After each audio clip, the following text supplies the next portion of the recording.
Hello, this is Pastor David. My attempts to record the sermon this morning during worship didn't work well, so I chose to come over after choir practice and re-record it. I let you know that because the acoustics may be a little hollow, as tends to be the case when you preach to an empty room. So I wanted you to understand that if you're listening to it and think the sound's a little off. The gospel lesson for today comes to us from Luke 14, verse 1 and 7 through 14. On one occasion, when Jesus was going to the house of a leader of the Pharisees to eat a meal on the Sabbath, they were watching him closely. When he noticed how the guests chose the places of honor, he told them a parable. When you're invited by someone to a wedding banquet, do not sit down at the place of honor in case someone more distinguished than you has been invited by your host.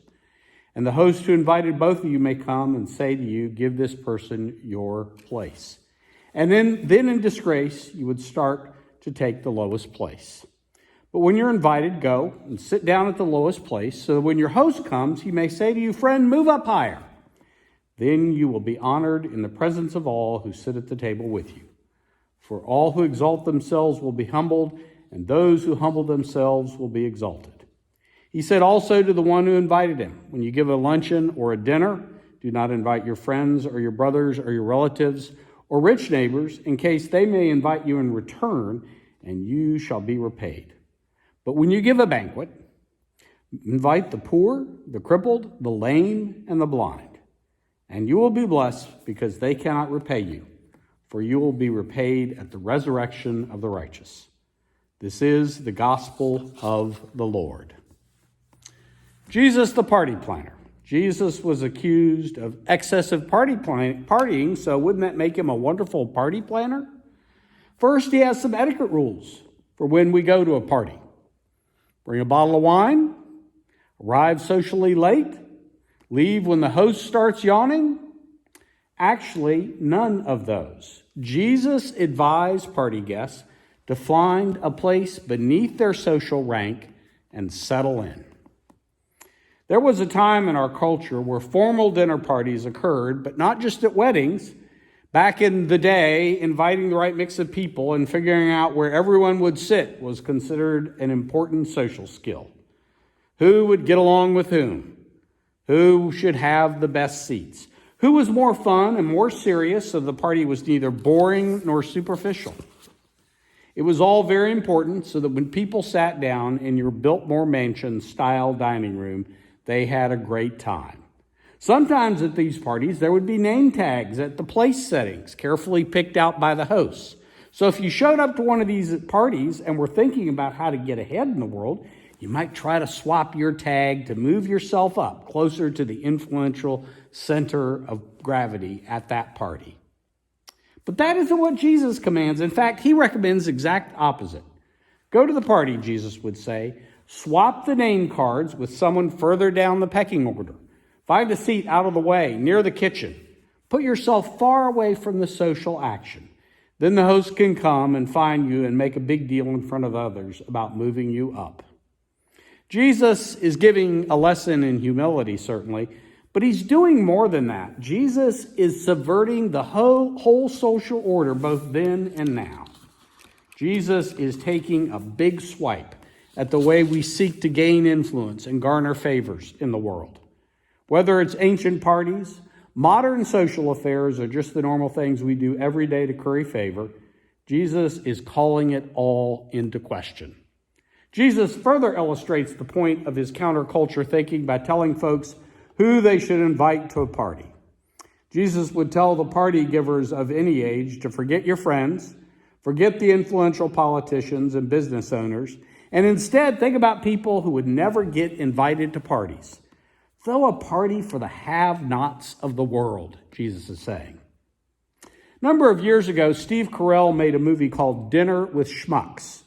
A set of corporate executives had this annual dinner where they invited losers, the strange people, the socially awkward, the fools. Their purpose was not to be kind to these folks, but instead to see who could bring the biggest schmuck to dinner. Jesus would probably like the invite list, but he wouldn't like the intent of the invitation.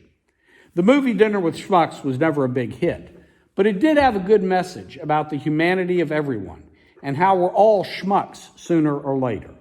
A couple of the rich and powerful execs got that message by the end of the movie and learned to set aside their selfish agenda for the sake of others. Jesus is talking about much more than just parties. Jesus is talking about how we focus our attention in life. There's only so much effort, Jesus says, we should be putting into things that get us ahead. We need to put our energy into those things that put us in contact with the most unlikely of people. We need to be breaking out of the comfortable choices that make life easy for us and start making choices that help others come close to God. We need to be looking for chances to take up the social order that keeps the rich and the poor and the healthy and the ill and the nice-looking and the unattractive of the world safely apart. The rich and powerful of Jesus' time and our own age, and even if we aren't rich and powerful, we do this too, walked right by the outcasts of the world. They may have patted themselves on the back for dropping a few coins in that beggar's bowl, but we do something similar, it seems like often. And Jesus is proposing that we do something different. We quit ignoring the people that the world considers outcast. In fact, Jesus is inviting us to invite them to share in our joy and prosperity. If Jesus came to our Labor Day parties, would he look around and ask us about our invite lists? Would he say, well, why only friends and family? What about those forgotten folks? What about folks you encountered this week that maybe you thought about backing away from as quickly as you could? Jesus would want us to know he's interested not just in helping us plan our parties, but in how we behave throughout the week.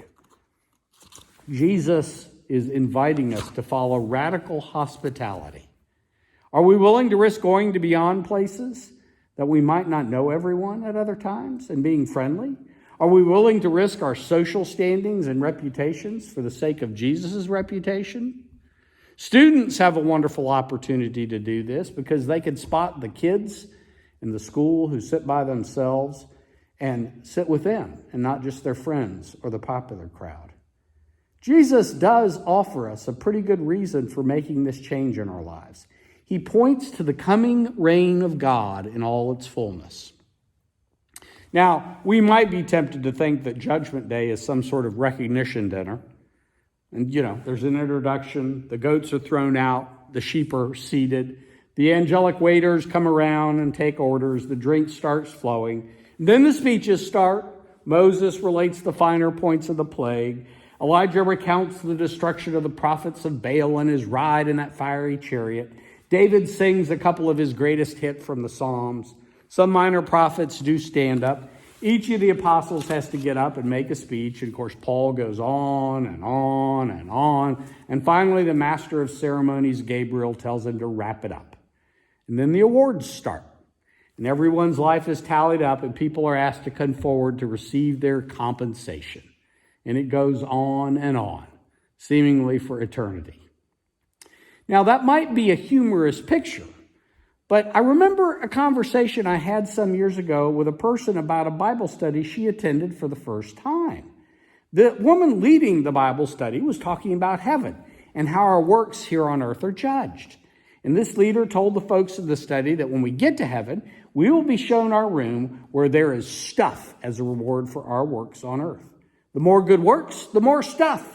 And all the people in the Bible study nodded their agreement. But this first-time attendee was really bothered by this idea. So she came to talk to me about it, and I agreed with her that I found that theology and that image lacking and disturbing. I believe the rewards that come in the eternal age of God are not stuff, but relationships. Relationships with God. Relationships with all those folks in my life I was able to touch. Relationships with those who touched and helped me. Some of these will be things I don't even know about today. That's the party that Jesus is planning, a party of relationships, and I want to go to that party. Jesus wasn't just talking about us being nice to other people. Jesus was talking about a radical way of life that would change how people do business, how people relate to people who are different from themselves, how people make judgments about who is in and who is out, and how we need to change that. Less protecting our interest, more sharing of blessings. Less exclusion and more invitation. Less accumulation and more generous giving. Jesus is interested in turning our hearts inside out and upside down to do this. It isn't just about humble living. It's about living without judgment and without prejudice. It's about tossing aside our preconceived notions about who's in and who's out. Do we have any Duck Dynasty fans here? I never was, and I know probably members of this group had pretty different politics than I did, but I ran across a review by Win Bassett of the book that Phil Robertson wrote. He had this to say.